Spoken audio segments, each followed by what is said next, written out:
talking cars moves us. What moves you? Governor, thank you for joining me. Governor Eddie Calvo went live with CNN's Jake Tapper this morning to discuss the threats directed at Guam from North Korea. Buenas and Hafide, good morning from Guam, and good evening to you folks there, Jake. Now, obviously, we have gotten assurances from the Defense Department and Homeland Security in regards to the safety measures, but there is concern from this administration as well as the people of Guam.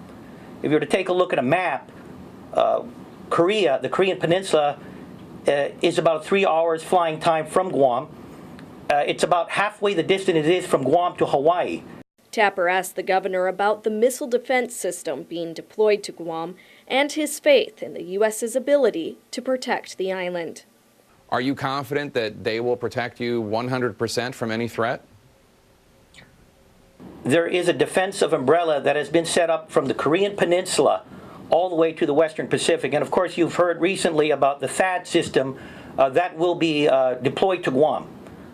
But the concern we have is all you need is that one lucky shot. And that one lucky shot from a North Korean missile could do a lot of damage to our island home.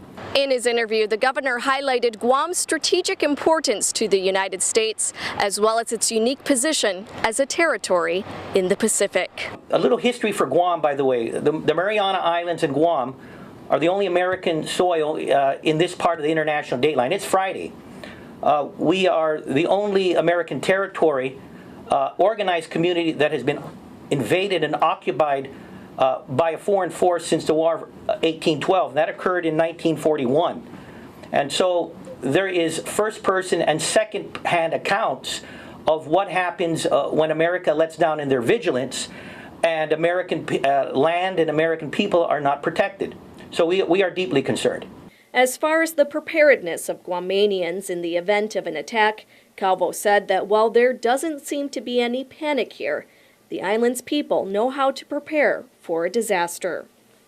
There are reports of people in Guam stocking canned goods, keeping windows closed, all in preparation for a possible attack. Is that what you're hearing as well? Are those measures that everyone in Guam should be taken, or is this just anecdotes?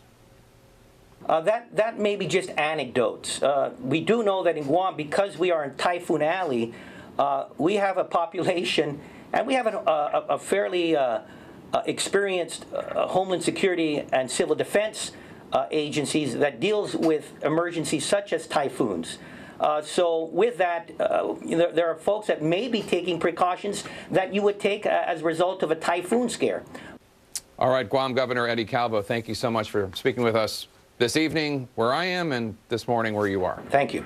Betsy Brown, PNC News.